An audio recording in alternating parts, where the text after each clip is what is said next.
Psychedelics. This subject, I feel like it's really coming to the forefront, which is exciting.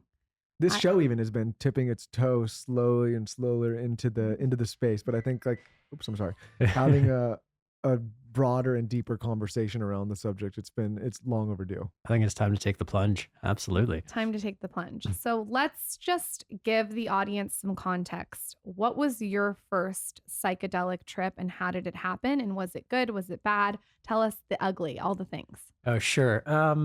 My first psychedelic trip, actually, I was really, really drunk with my wife on New Year's Eve, and I don't even remember it. So we won't go into that story because it wasn't terribly meaningful, although it made for a good New Year's Eve evening with a lot of champagne. My first real psychedelic experience actually happened in our office in Toronto. So myself and my co-founders in Field Trip, we had been very active in the medical cannabis space in Canada. We built the largest network of cannabis specialized medical clinics, helped close to 250,000 Canadians, which is a lot of Canadians given the size of our country, access the legal medical cannabis system, sold our company to a company called Aurora Cannabis, spent a couple of years there, left, and then learned about what was happening in psychedelics. This was about 2018, and cannabis psychedelics, it seemed kind of similar. So we're like, all right, let's lean in. So we started exploring, looked into the research, which blew our minds in terms of the safety and efficacy of psychedelics, which is contrary to everything we were taught in high school. And so, wanting to be sincere about potentially pursuing something in the psychedelic arena, we each got a gram of mushrooms, lied down on the couches in our office, and went for the ride. And it was a really nice experience. It wasn't mind blowing per se for a first experience, but it did show me just how much empathy a psychedelic experience could generate. We were in a bit of a dispute with our former employer, the company that bought us, and we couldn't figure out why. Everything we had done seemed so logical, so mature, so reasonable. You know, we thought we took the right approach to dealing with the issues, but they're still mad at us. And during that first experience on a gram of mushrooms, I actually put myself in their shoes and I'm like, oh, I get it. I understand why they feel upset. Even though logically everything we did was okay, I still understand their anger here.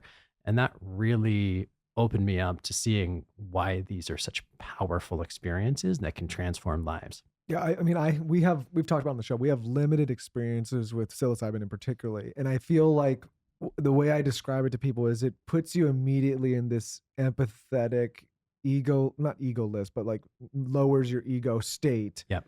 and you're able to kind of see other people's perspectives without your ego much easier, which opens you up to much broader understanding of why they may come to the conclusions they come to or think the way that they think. And I think because of that, it makes you more open to receiving where they're coming from in a much greater way than maybe other substances, or even if you weren't partaking. Would you agree with that?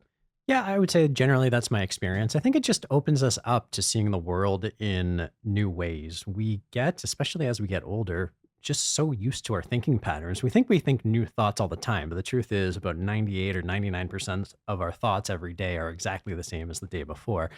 During a psychedelic experience, I don't know what percentage that moves it by, but it's different and you get to see things differently. Music sounds brighter or more meaningful. Colors come alive.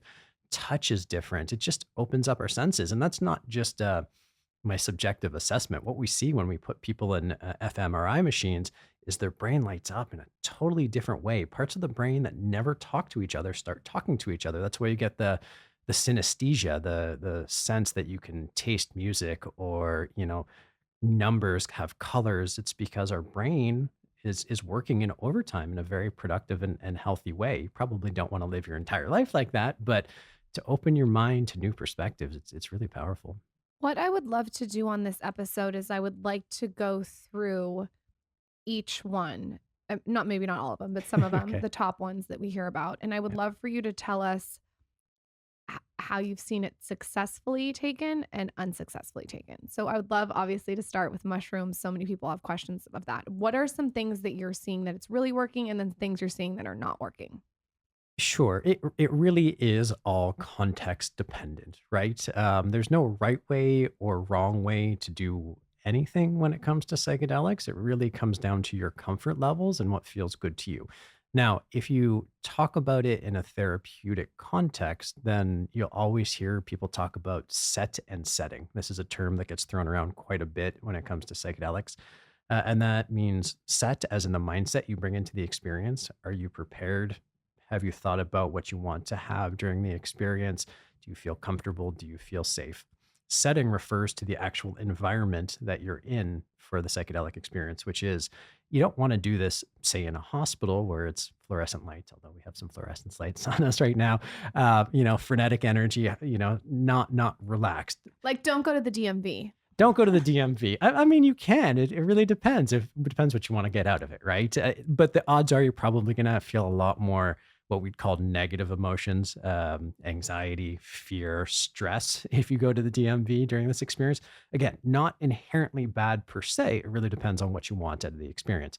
If you want an experience where you go deep and go inward and see the world from a different perspective, that's when you want to take the time to feel comfortable, feel relaxed. And that's the kind of the difference between a so-called good trip and a bad trip.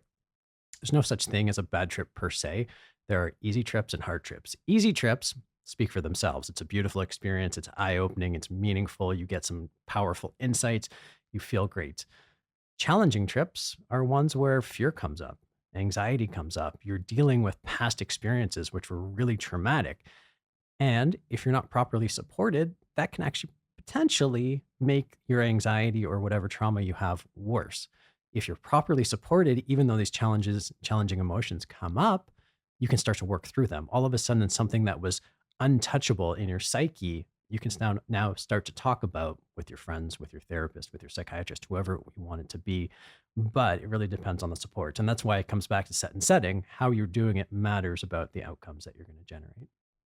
For people who are new to the mushroom experience, what is the difference between microdosing it like in a chocolate and actually having a real mushroom like Luigi in Super Mario? Luigi. Yeah, Yeah. Luigi, he's a mushroom.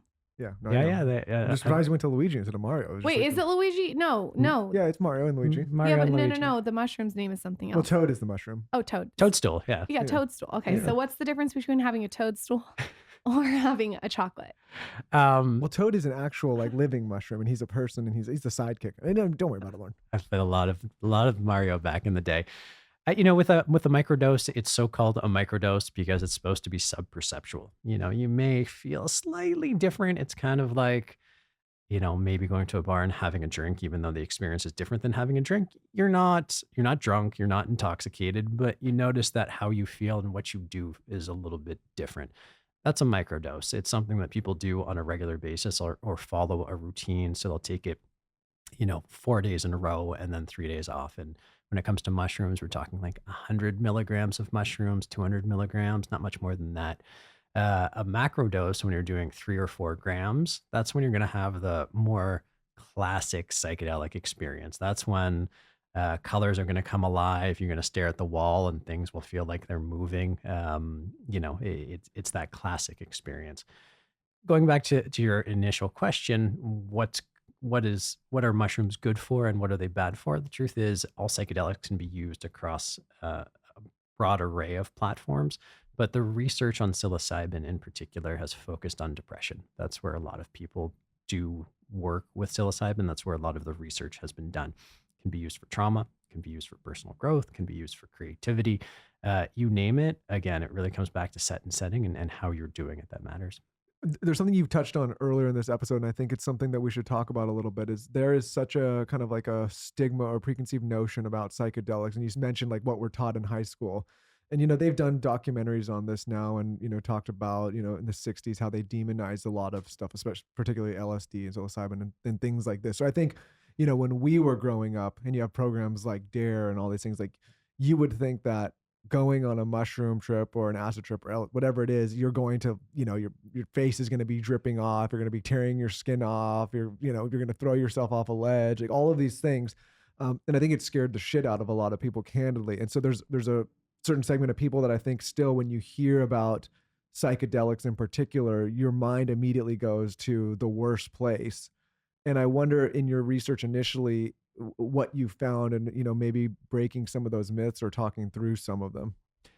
Yeah, absolutely. So basically, everything we were taught in high school about psychedelics was, if not an overt lie, at least a gross exaggeration of the truth. There was a truly pivotal study that came out of Imperial College in the UK by Professor David Nutt, who used to be the drug czar in the UK. So I forget exactly what his title was, but there was a drug czar. I don't know if there's still a drug czar in the US, but um, and his role was basically to advise the government on how to deal with illicit drugs. But he wanted to take a science based approach to it, not a policy based approach to it, which is what had defined the last, I don't know, 50 years of policy around drugs around the world, frankly.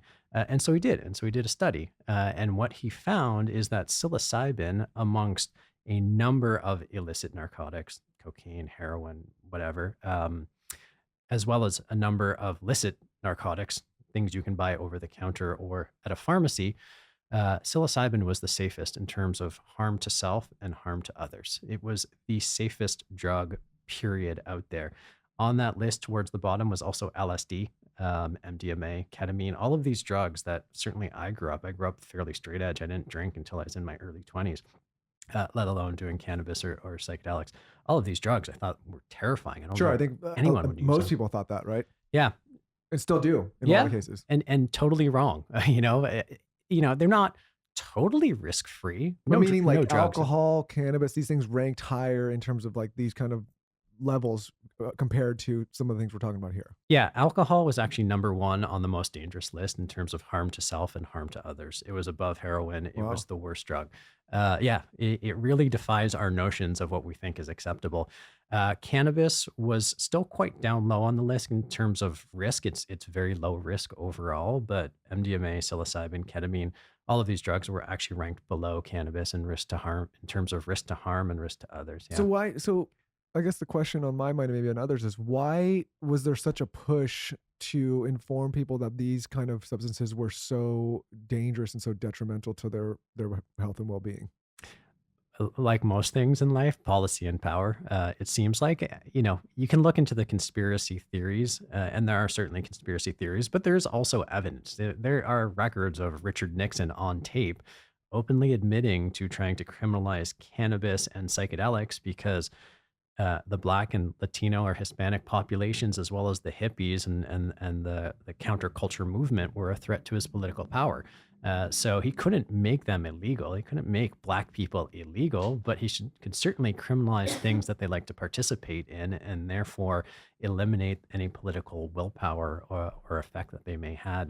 And that's on the public record. So this was mostly driven by questionable science and a lot of politics. I talk to a lot of 21-year-olds, 18-year-olds all the time, and it seems to be like ketamine is really big, Mhm. which was not big when my husband and I were in No, college no, I or in didn't high even. school. Yeah. I We don't didn't think even. we even knew what it was. Yep. So I would love for you to to dissect and tell us the things that you're seeing done right and maybe wrong on ketamine, because I think it's becoming very popular. Not to date ourselves too much, but It's all right. I'm right there with you. I always knew it as the horse tranquilizer, right? Um, so ketamine assisted therapy is actually what we do primarily at Field Trip. We have 12 locations, 8 in the US, 3 in Canada, and 1 in the Netherlands, where we provide ketamine assisted therapy. And what most people don't know actually is that ketamine is an FDA approved medicine. It can be used and has been used extremely safely for the last 50 years, primarily as an anesthetic. It's so safe, in fact, that if you have children and say your child breaks an arm or a leg and the doctor has to reset the bone, which is not a pleasant experience, odds are they'll give your kids ketamine before any other kind of anesthetic. It's kind of that kind of safety profile. So it is quite safe when used episodically, right? This is something that you don't want to be taking every day, generally speaking, because there is a risk of dependence. It's not like heroin or cocaine, which has a significant risk of dependence, but it has a slight risk of dependence. Um, and also differentiating it in terms of other drugs, the risk of dependence does not lead to overdose like you would get with opioids, right? You're probably not going to die if you're addicted to ketamine, but it can cause harm to your bladder. There are some biological functions that can be affected by taking ketamine too much. by and large, beyond that, ketamine is an incredibly safe drug and can be used extremely effectively in mental health, also as an anesthetic, It's obviously. so what does it exactly do, or how does it actually manifest in the mind or in the body? So that's a question that's a little bit above my grade 11 chemistry pay grade, but it works on the NMDA receptors in your body. Most classic psychedelics work on the 5-HT2A serotonin receptor. Ketamine is a little bit different, so it's not classically a psychedelic, but when you have a sub-anesthetic dose, which is lower than an anesthetic dose and higher than a microdose, you have a very psychedelic-like experience. Going back to your questions, how do you use it right? I would advise anybody that you should be using in a therapeutic context, right? Which is you want to do, a medium-sized dose. For someone like me, a pretty intense psychedelic dose would be about 85 milligrams if it was delivered intramuscularly, which is what we typically do at Field Trip. And that's going to put you into a different state, and it is dissociative, so you kind of disconnect from reality. Sometimes you see yourself in the room, sometimes you have a classic psychedelic experience, sometimes it just goes pretty black and you just go through it. But then you come out the other side, and what we see is much like classic psychedelics, people's moods are changed. It is actually a very effective drug in terms of treating acute suicidality. So if someone goes into a hospital and they're very suicidal, they give them ketamine, and it's extremely effective at breaking that thought cycle. Oh my God, I didn't know that. Yeah, yeah, Wow. it's And extreme. how recent is this development for people using this as a therapy like that? I mean, Field Trip's been doing it for about 5 years now. It's been used in this context for about 10 years. The research in earnest around ketamine started about 20 years ago when they noticed that people who they'd given ketamine to as an anesthetic also seemed to report significant improvements in their mental health. And so the research started in earnest. And it got to the point where about 5 or 7 years ago, Dr. Tom Insel, who was the director of the National Institute of Mental Health, said, and I always misquote this, something along the lines of ketamine is the most important depression breakthrough in the last 50 years. So really profound positive research around ketamine.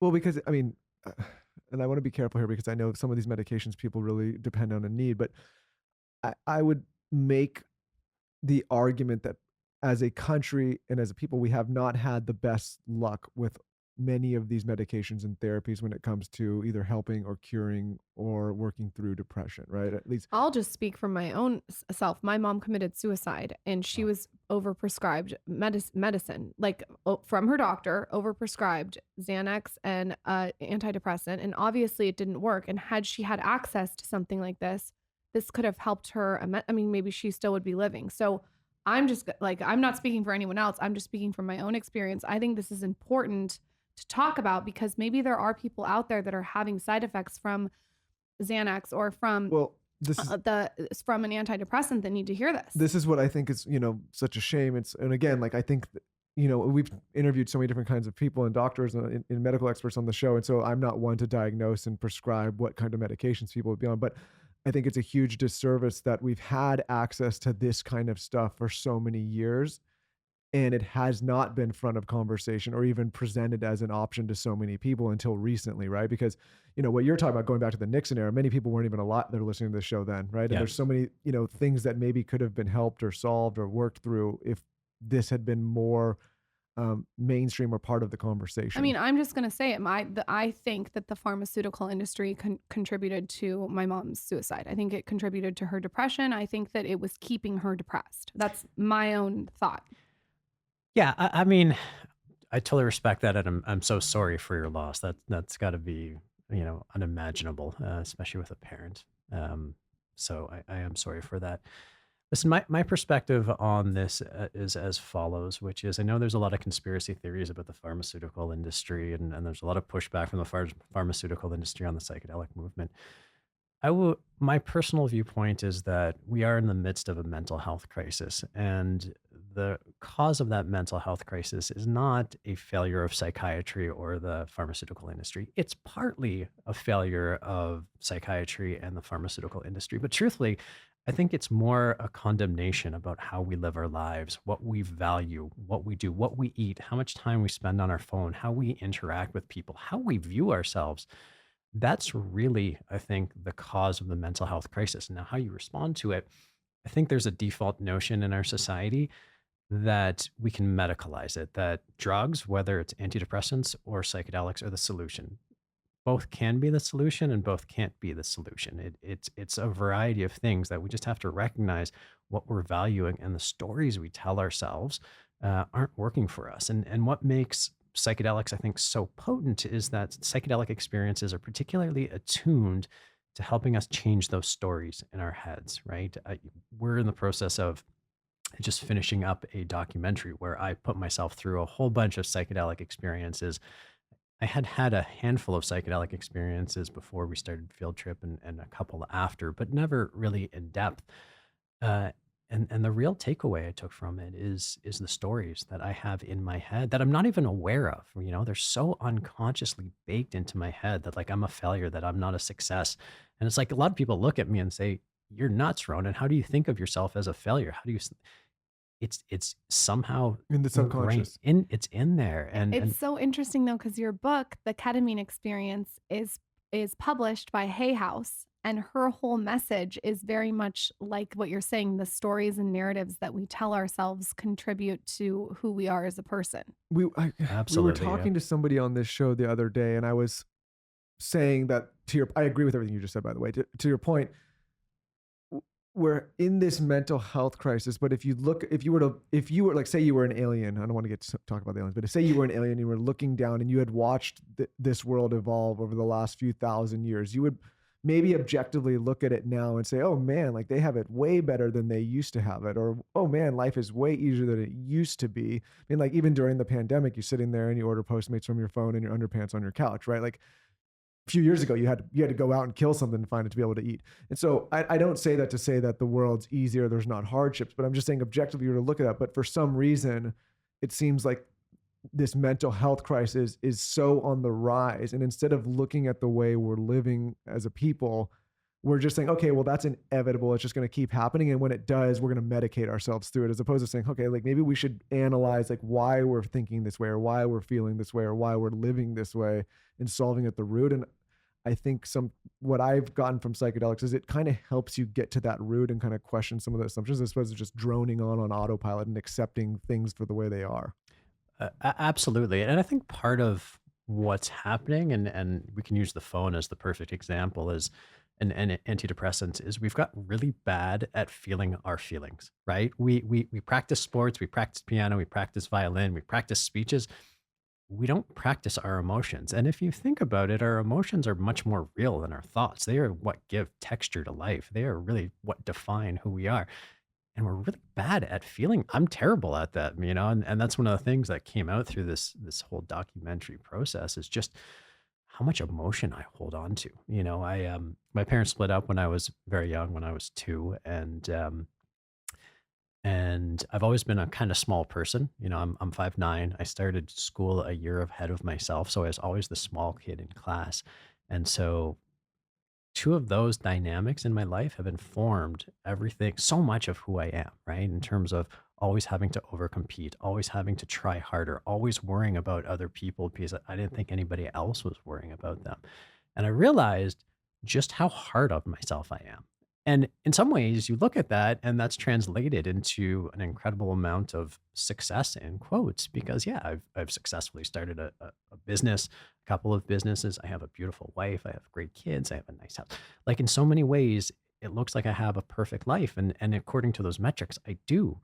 But that doesn't mean I'm still not haunted by some of the things inside. And, you know, to be quite honest, we talk about burnout in the context of the pandemic, but we're all burnt out. It's because we're all working and striving to achieve. We don't really know what, you know, we got sold that vision of, I'll put it in the male context of go to school, get good grades, get the degree. I went to law school, I saw get the you're a job, lawyer. get the wife, get the house, get the car, and everything's going to be grand. Lo and behold, I've now done all that and I still got problems. I mean, I don't want to sit here and ask for pity in any stretch. I don't need anybody's pity and I don't want to induce it. But it doesn't mean my life is perfect and I still got stuff to work through and it's not easy. And we all need to recognize that's part of our narrative in our society right now. It sometimes seems too with overachievers that what what pushes them in the beginning gets them to a certain place, and then it stops working. And that's when I think people start to look for the plant medicine or start to meditate or whatever it is that they do to figure out what the next chapter in life is going to look like. Because if you've used, you were saying, you said, I'm a smaller person. My parents got divorced. You use that to sort of get you to where you are. But then when that tactic stops working, you have to pivot the tactic to something else. I don't even think it's just high achiever. I think it's people that have been taught that a certain formula in life is equates to happiness, meaning everything you just outlined. Like, imagine you're somebody that does and nails all those things. And you think, as soon as I'm done with that list, like, then I'm going to be enlightened and find happiness. And you finish the list and you don't, and it's like the biggest letdown ever because you've been chasing it your whole life. Maybe never even checking in with yourself to see if that's what you actually like or want. What I learned from this experience is that I wasn't chasing happiness. I was chasing just being good enough. For who? I don't know. But I thought maybe if I did all these things, I'd finally be good enough. And lo and behold, I did all those things and I still wasn't good enough according to my own metrics, right? So if you found that out through the experience, how have you evolved through that? Or are you still evolving through it? I'm still very much evolving through it. So I work with a teacher. His name is Erwin Perlman. He's based in LA. And one of the things we talked about is some of the things that about kids who come out of divorce, and especially young kids. And usually, if it's a father who's no longer part of the family, because I didn't really have any contact with my family, we take on the role of the father and the provider and the protector and all that kind of stuff. And I've been told that. I know that on some conscious level. But going through this experience, it just became more embodied. Erwin distinguished between knowing and awareness. It's like logically, you're like, yeah, of course. And then you have those moments. And again, psychedelics, I think, are very much an effective way to crack through that surface layer and help it get deeper. There was just this awareness that came out of it. Just a couple of weeks ago, as we were wrapping shooting on the documentary, which is called Ordinary Trip, the author Irvine Welsh, who wrote Trainspotting, happened to be in Toronto and caught wind of what we were doing. So I ended up having an experience on 5-MeO DMT with him, which is legal in Canada. All the psychedelics used in the documentary are legal in the jurisdictions in which we use them.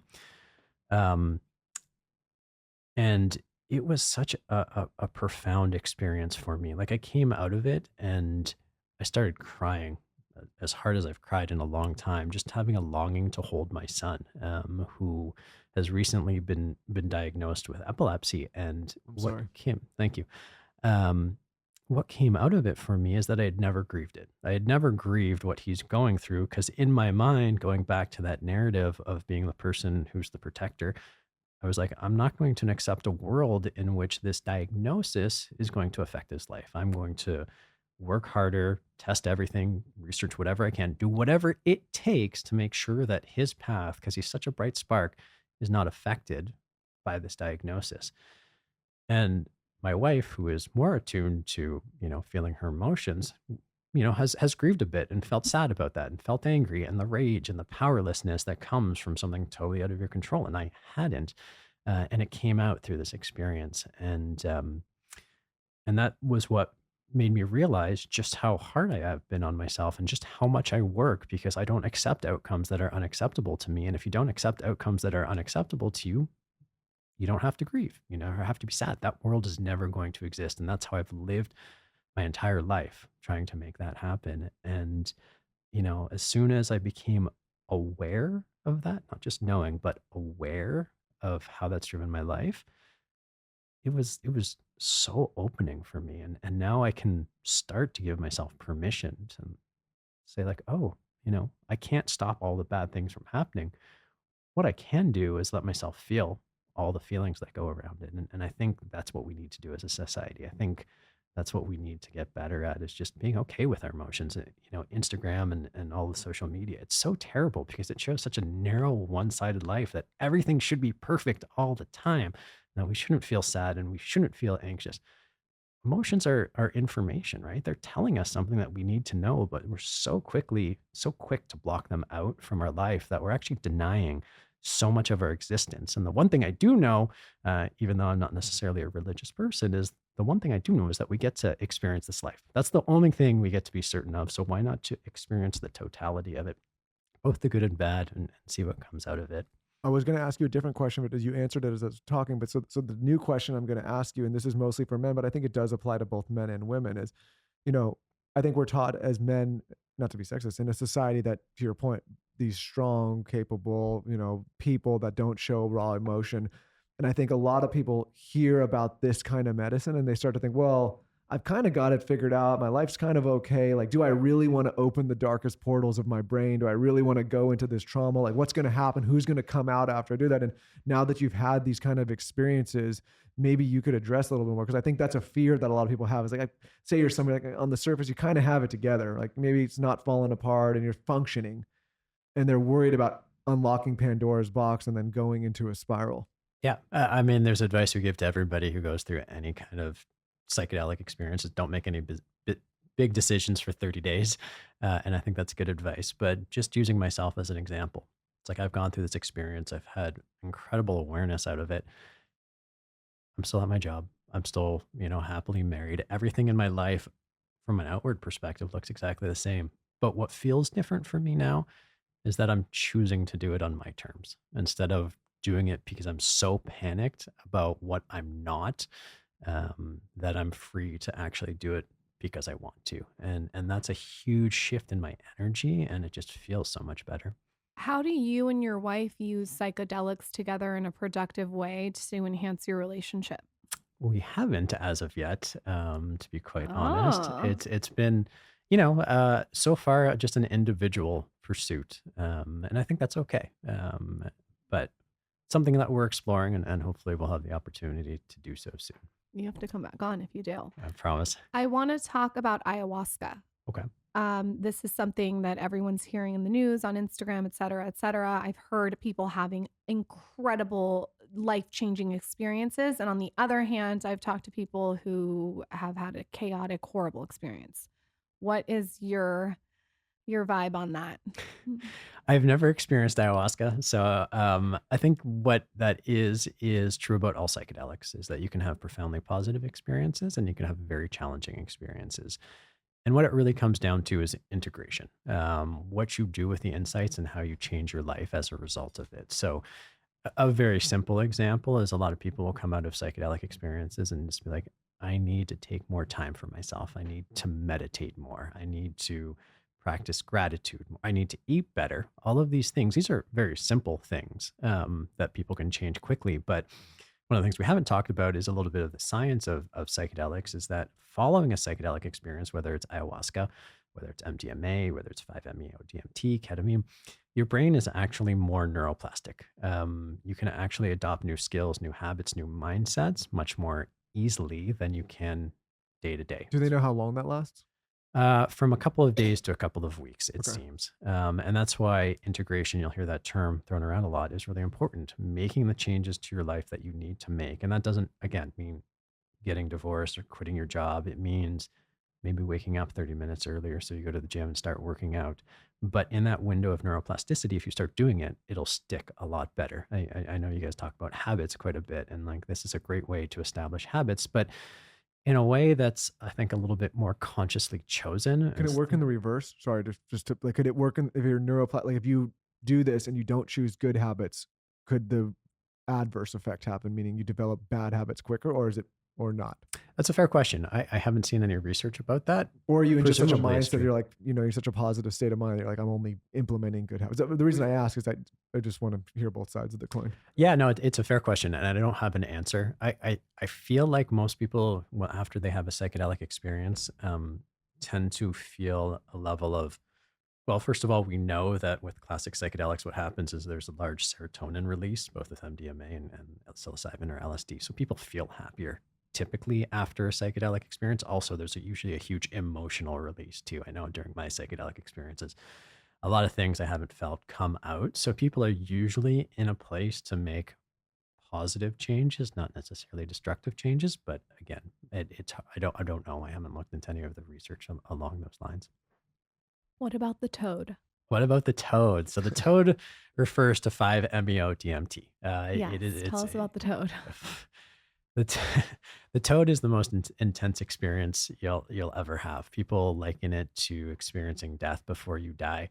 I've now experienced it twice, and I describe it as imagine being on the most intense roller coaster that you've ever been on and multiplying it by like a factor of 1,000. Do you get like That's the level. nauseous? I got nauseous when I did it with Irvin Welsh. He was perfectly stoic. He did not move. He just went into his experience, and he came out the other side and he said, "Wow, that was beautiful." And the guide who we were with was like, What are you experiencing right now?" And he said, "I don't have the words. And that makes me really happy," which was a beautiful comment from a guy who's an author because he's always looking for the words to describe his experience. He was perfectly stoic. I was a flaming mess. Like I was writhing and yelling. I don't remember it. When you have a 5-MeO experience, you go so deep that you're into your unconscious and then you come out the other side. But How long does this last? Sorry, I'm just 20-25 minutes. okay. Um, they talk, you hear people talk about cellular reprogramming and all that kind of stuff. And it feels like with the toad, something happens on the cellular level that just changes you. Oh. It's ineffable. They always talk about these experiences as being ineffable.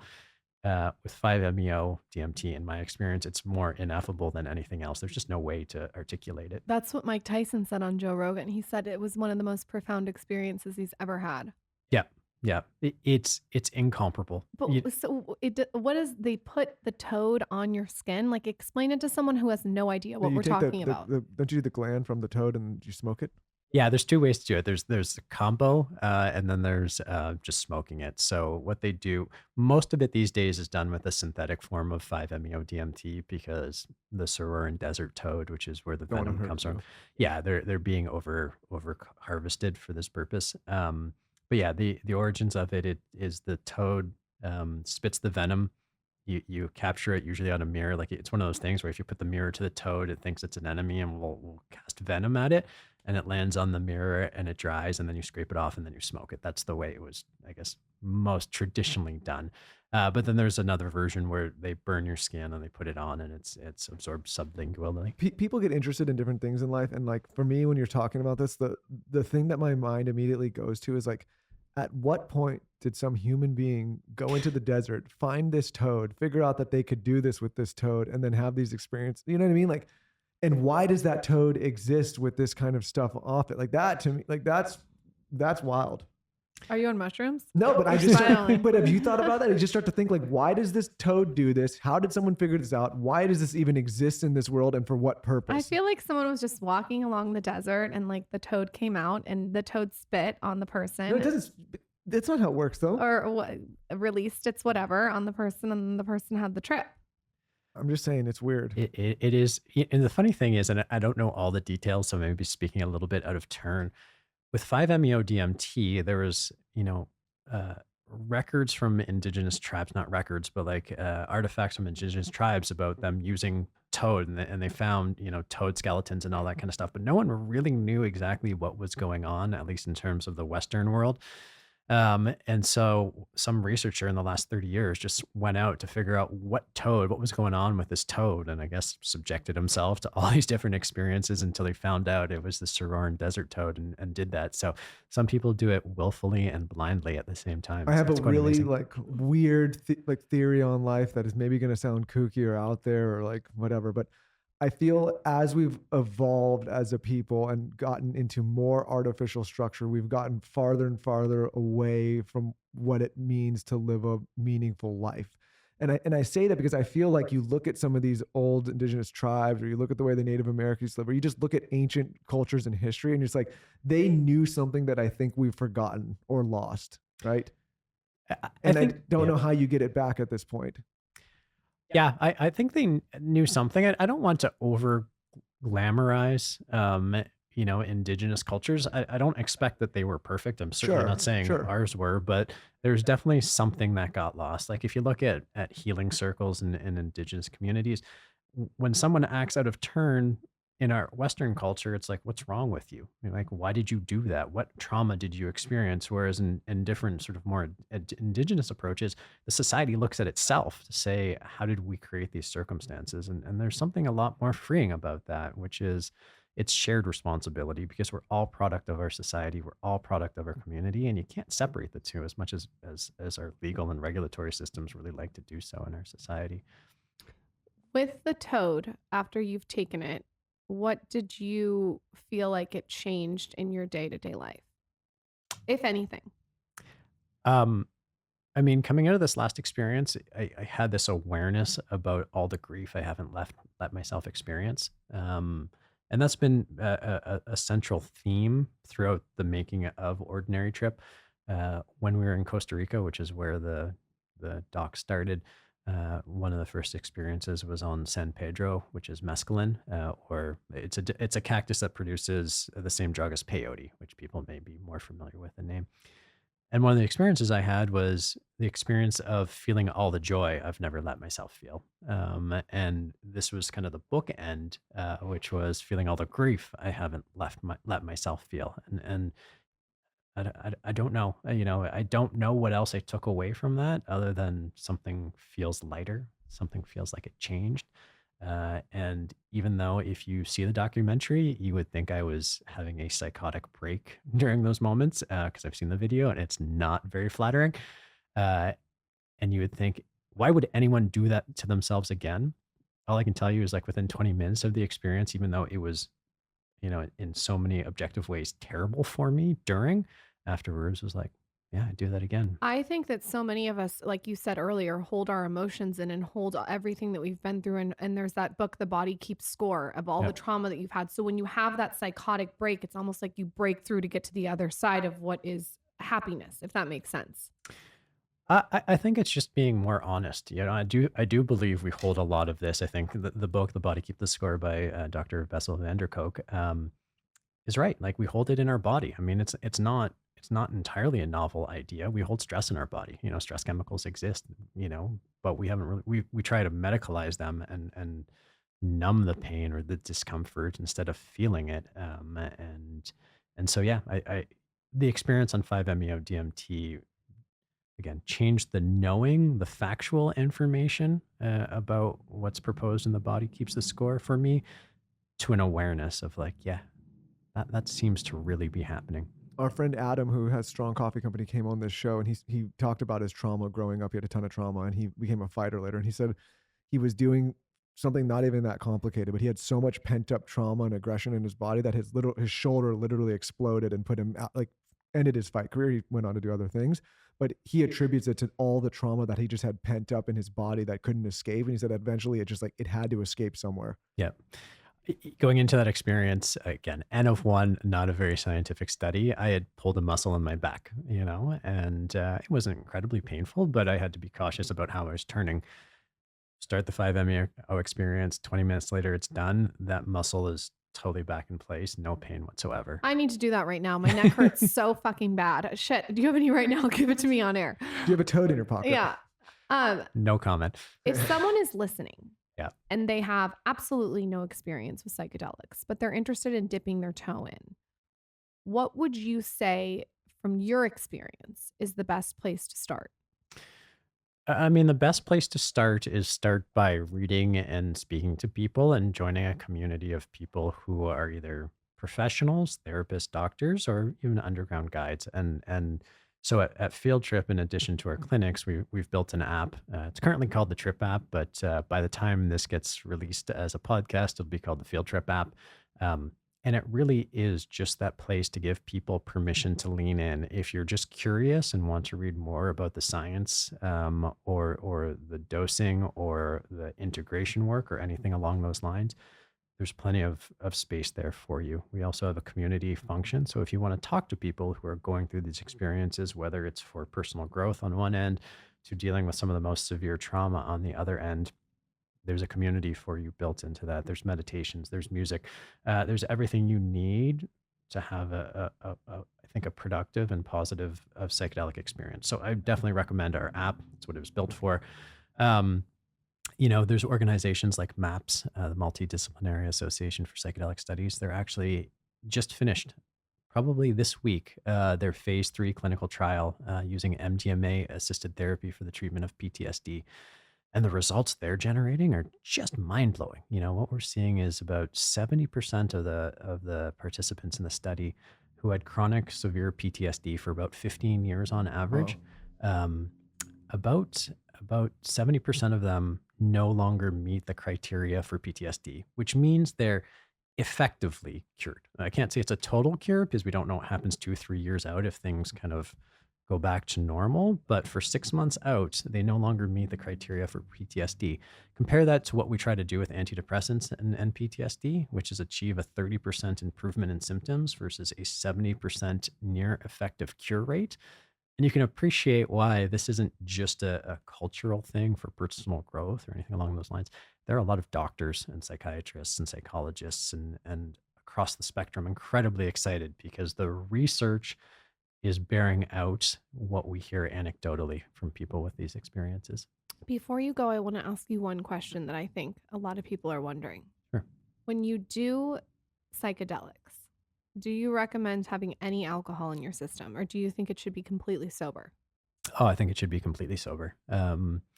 Again, it depends on the context. I don't have judgment. If you want to take MDMA and go to a party, cool. You're probably going to have some drinks there. Probably going to lead to a rough couple of days because you're going to be extremely dehydrated. But it is what it is. But if you're looking to have a truly what I'll call mind opening or therapeutic experience, you probably want to be clean. You probably don't want to be taking any other drugs going into it, so your system is just ready to lean in the purest sense of the experience that's about to happen. So all these people that you see partying on mushrooms and alcohol, you would not really recommend. I mean, you're always I don't think he's saying that. I think he's just saying that if you wanted It's to going to be have the different. yeah, yeah. Oh, listen, I mean, the way when I talk about my experience with psychedelics, none of them have been taking mushrooms or MDMA and going to a party. It's being in a comfortable room on a comfortable couch or mattress with a therapist or a doctor or guide with me, where you take the compound, you put on eye shades, you put on headphones, and you go inward. It is a totally inward experience in the context of what we see from therapeutic. Dancing your ass off can be a totally therapeutic experience as well. It's a very different experience. But what I'm talking about is the inward process. And so, if you want to take mushrooms and drink, listen, I won't say it's overly dangerous. It's probably not a great idea to do in substantial amounts, and you're probably going to be more reckless. I personally, listen, I've taken mushrooms and had drinks. I actually find that contraindicated. That instead of being both high and drunk at the same time, I felt nothing as a result. That was just me. But because I would think hints, that alcohol would shut down a lot of those pathways in the brain that are trying to be opened, right? you would think so, but I can't back that up with any kind of credible science or anything I along will those say lines. one thing. I I like taking mushrooms when I'm out in nature during the day. I want to throw my phone in a gutter and stomp on it. I don't want any artificial light. I want people around me that I really love with good energy. And one time I made the mistake of taking it at a concert with a bunch of people that I knew, all different kinds of people from high school and, middle school, whatever. And it was a nightmare. Yeah. So that is just my own experience. I agree with you that for me, I like it as more of an introspective, calm thing. And what I would invite, even when it is a nightmare experience, is don't just chalk that up to being a shitty experience. Being like, why did I find that so uncomfortable? Right. Take that opportunity to look inward, even if you weren't going inward during the actual drug trip. That's interesting you said that because earlier in the episode you said, what was it about that trip that was annoying? And I think that looking back, it was like, oh, being out of my element with all these different people coming up to me, something about that I need to explore. Yeah, I think I'm sure you'll find that part of it is you're deeply vulnerable in a psychedelic state, right? And you're open, and all of a sudden strangers and being out of control. It's like that's scary at the best of times. I mean, we get used to it as adults, but you open up a level of vulnerability and you throw yourself into it. It's like, whoa. Yeah, don't go do psychedelics and go to the grocery store and run into Susan from high school. Or maybe do. Michael, is that you? Well, I think what you're saying, like, I think the reason there's such nuance to this is because two people could be doing the same thing in the same experience and have a completely different perspective on that experience, right? And so it's like it's hard to say what's good or bad, because she may describe that as a terrible trip and someone else may describe this like the best time I've ever had, right? 100%. But I did want to end this with, if somebody is new to this, or maybe they're just starting to experiment, are there things you would caution people against, or things that you would encourage people to lean more into, as opposed to like maybe just, a bunch of friends get together and say, hey, we're doing this one day? Like, or like, is there something you would say, hey, like maybe I mean, we've done a lot of it today, but maybe look into these things before you take that first step, or you're just like, hey, just see what happens? No, I think, again, it comes back to set and setting, right? And the integration work you do afterwards. So how do you make sure you have the right mindset? You make sure you're comfortable in the environment in which you're about to take this experience, which means if you're with friends, that could be great, but it also may make you deeply uncomfortable because you're worried about wigging out in front of your friends and sharing stuff you don't want to share. So if that's what's coming up for you, then don't do it that way. Find a therapist, come to a field trip and do it with a qualified professional. That may be right for you.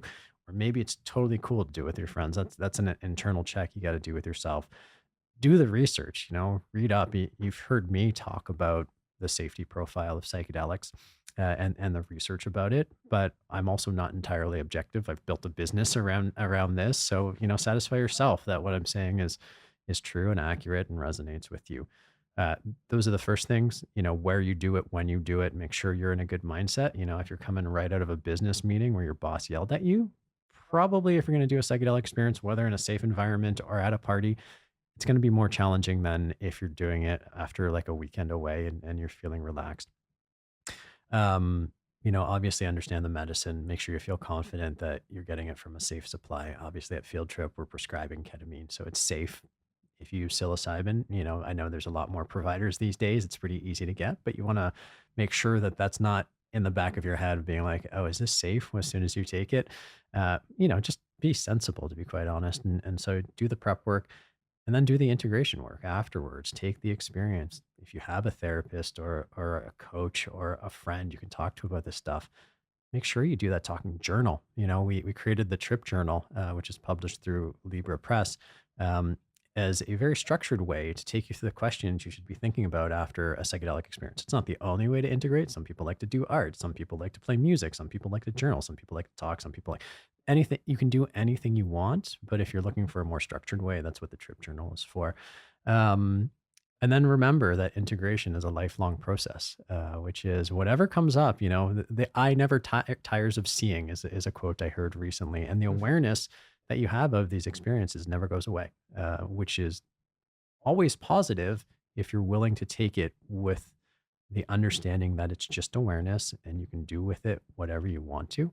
It can always be a positive experience. I need the Trip Journal because last time I wrote on a bill envelope 6,000 notes, and then I lost the envelope and I was freaking out, and then I found it. It was a whole nightmare. Imagine the person who found that envelope, like, what the they're hell like, is what the this? hell is that girl?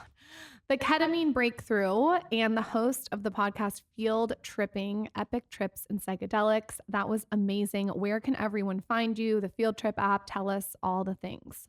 All the things. So if you're interested in what we're doing at Field Trip Health is our handle on all the socials. I'm at Ronan D. Levy, RONANDLEVY on socials if you want to follow me.